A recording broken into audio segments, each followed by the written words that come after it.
గమ్యం, వేదం, గౌతమిపుత్ర శాతకర్ణి వంటి చిత్రాలతో తనదైన ముద్ర వేసిన దర్శకుడు క్రిష్ ఇటీవల అనుష్క శెట్టితో చేసిన ఘాటి చిత్రంతో చాలా రోజులకు ప్రేక్షకుల ముందుకు వచ్చాడు. కానీ ఆశించిన స్థాయిలో ఈ చిత్రం ఆకట్టుకోలేకపోయింది. ప్రస్తుతం తన తదుపరి భారీ ప్రాజెక్ట్ కోసం సిద్ధమవుతున్నారు.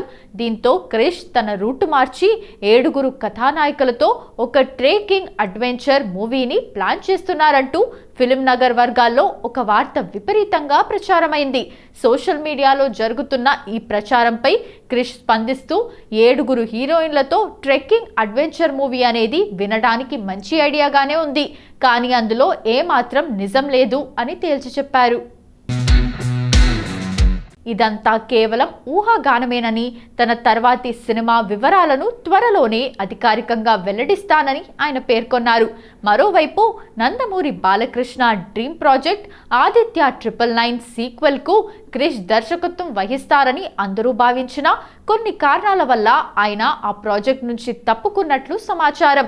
ప్రస్తుతం ఆయన మరికొన్ని కొత్త కథలపై కసరత్తు చేస్తున్నారు. క్రిష్ తదుపరి చిత్రం ఏ జోనర్లో ఉంటుంది, ఏ హీరోతో ఉంటుంది అనే విషయంపై టాలీవుడ్లో ఉత్కంఠ కొనసాగుతోంది.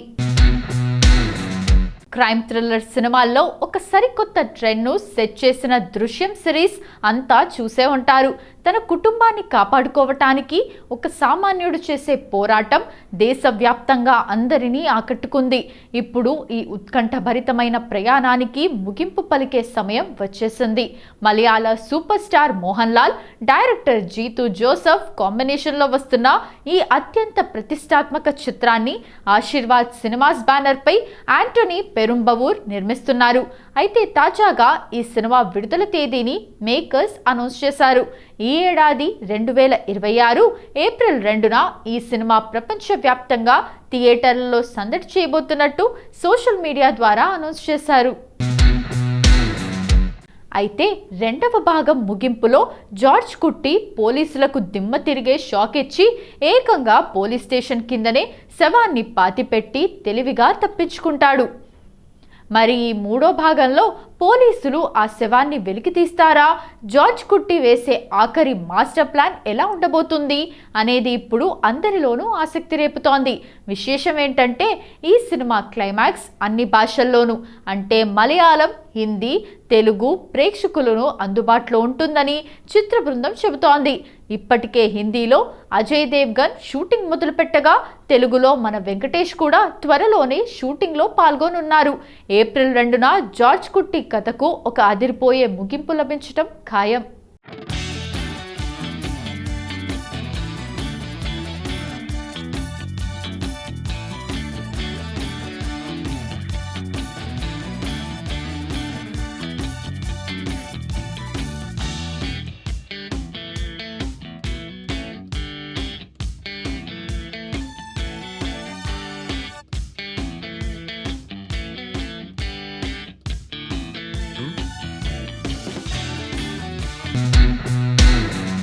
రీసెంట్గా ఛాంపియన్ సినిమాతో హిట్ కొట్టి ఫుల్ జోష్లో ఉన్న టాలీవుడ్ యంగ్ హీరో రోషన్ ఇప్పుడు ఏమో ఏమో ఇది అనే ఒక క్యూట్ రొమాంటిక్ డ్రామాతో మన ముందుకు వస్తున్నాడు. ఈ సినిమాను హిట్ సినిమాల దర్శకుడు శైలేష్ కొలను తెరకెక్కిస్తుండటం విశేషం. ఈ మధ్యకాలంలో వరుస హిట్స్ అందుకుంటున్న సితారా ఎంటర్టైన్మెంట్స్, ఫార్చ్యూన్ 4 సినిమాస్ కలిసి ఈ చిత్రాన్ని గ్రాండ్గా నిర్మిస్తున్నాయి. అయితే తాజాగా విడుదలైన the first breeze video full ఎంటర్టైనింగ్గా ఉంది. ఇందులో రోషన్ తన తల్లితో అమ్మాయిల గురించి చాలా కామెడీగా డిస్కషన్ చేస్తాడు. అమ్మాయిలు చాలా డేంజర్, సింగిల్గా ఉండటమే సేఫ్ అని చెప్పే రోషన్ గ్లిమ్స్ చివర్లో హీరోయిన్ ప్రీతి ముకుందన్ని చూసి మొదటి చూపులోనే ఫిదా అయిపోతాడు. కన్నప్ప సినిమాతో టాలీవుడ్కి పరిచయమైన ప్రీతి ముకుందన్ ఈ వీడియోలో చాలా కలర్ఫుల్గా, క్లాసీగా కనిపిస్తోంది. వీరిద్దరి మధ్య కెమిస్ట్రీ సినిమాకు మెయిన్ పిల్లర్గా నిలవనుంది. షూటింగ్ శరవేగంగా జరుగుతున్న ఈ సినిమాను దసరా కానుకగా విడుదల చేసేందుకు మేకర్స్ ప్లాన్ చేస్తున్నారు.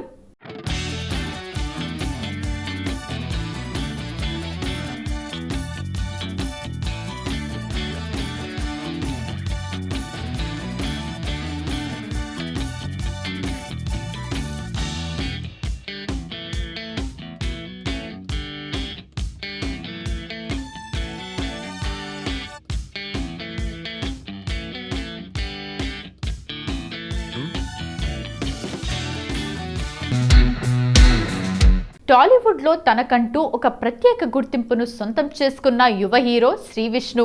ప్రస్తుతం హీరో శ్రీవిష్ణు ఒక అరుదైన రికార్డును తన ఖాతాలో వేసుకున్నాడు. ఆయన నటించిన 2 వేర్వేరు చిత్రాలు కేవలం 24 గంటల వ్యవధిలోనే థియేటర్లోకి రాబోతున్నాయి. ఫిబ్రవరి 27న శ్రీవిష్ణు హీరోగా నటించిన క్రైమ్ థ్రిల్లర్ మృత్యుంజయ రిలీజ్ కానుండగా, ఆ తర్వాతి రోజే ఫిబ్రవరి 28న ఆయన హీరోగా తెరకెక్కిన విష్ణు విన్యాసం ప్రేక్షకుల ముందుకు రాబోతుంది. నిజానికి ఏ హీరో అయినా తన చిత్రాల రిలీజ్లకు కొంత గ్యాప్ ఉండేలా ప్లాన్ చేసుకుంటారు. కానీ హీరో శ్రీవిష్ణు దానికి భిన్నంగా ఒక్కరోజు వ్యవధిలో తన 2 సినిమాలను ప్రేక్షకుల ముందుకు తీసుకురావడానికి కారణం ఓటీటీ ఒప్పందాలే అని సమాచారం. మృత్యుంజయ డిజిటల్ హక్కులను నెట్ఫ్లిక్స్ దక్కించుకోగా, విష్ణు విన్యాసం స్ట్రీమింగ్ రైట్స్ను అమెజాన్ ప్రైమ్ వీడియో సొంతం చేసుకుంది. ఆయా ప్లాట్ఫామ్లు సూచించిన తేదీలకే సినిమాలను రిలీజ్ చేయాల్సి రావడంతో శ్రీవిష్ణు వర్సెస్ శ్రీవిష్ణు వార్ను ప్రేక్షకులు వెండి తెరపై చూడబోతున్నారు. తనదైన శైలి వినోదంతో ఒక సినిమా ద్వారా వస్తూ మరొక వైపు సీరియస్ ఇన్వెస్టిగేటివ్ థ్రిల్లర్ను ప్రేక్షకుల ముందుకు తీసుకురాబోతున్నారు. ఈ 2 చిత్రాల్లో ఏది ప్రేక్షకులను విశేషంగా అలరిస్తుందో వేచి చూడాలి. తెలుగు సినిమా చరిత్రలో జూనియర్ ఎన్టీఆర్కు కొన్ని ప్రత్యేక పేజీలు ఉంటాయంటే అతిశయోక్తి కాదు. తాజాగా సోషల్ మీడియాలో వైరల్ అవుతున్న ఒక వీడియోలో యంగ్ టైగర్ కెరీర్లో గ్రేటెస్ట్ హిట్లలో ఒకటైన అదుర్స్కు సీక్వెల్ గురించి పలు ఆసక్తికరమైన ముచ్చట్లు జూనియర్ ఫ్యాన్స్ను తెగ ఖుషి చేస్తున్నాయి. యంగ్ టైగర్ ఎన్టీఆర్, నయనతార జంటగా వివి వినాయక్ దర్శకత్వంలో తెరకెక్కిన చిత్రం అదుర్స్. ఈ సినిమా వల్లభనేని వంశీ నిర్మించారు. 2010లో రిలీజ్ అయిన ఈ చిత్రం భారీ విజయాన్ని అందుకుంది. ఎన్టీఆర్ డబుల్ రోల్లో నటించిన ఈ మూవీలో షీలా మరో హీరోయిన్గా నటించింది. నిజానికి ఈ సినిమా ఇప్పటికీ కూడా ఒక మాస్టర్ పీస్. ఈ సినిమాలో చారి, భట్టు మధ్య వచ్చే కామెడీ అయితే వేరే లెవెల్ అని చెప్పాలి. ఎన్టీఆర్, బ్రహ్మానందం మధ్య జరిగే సీన్స్, డైలాగ్ టు డైలాగ్ చెప్పే అభిమానులు ఉన్నారంటే అతిశయోక్తి కాదు. ఇక ఇప్పుడు ఈ సినిమా సీక్వెల్ రాబోతున్నట్లు సమాచారం.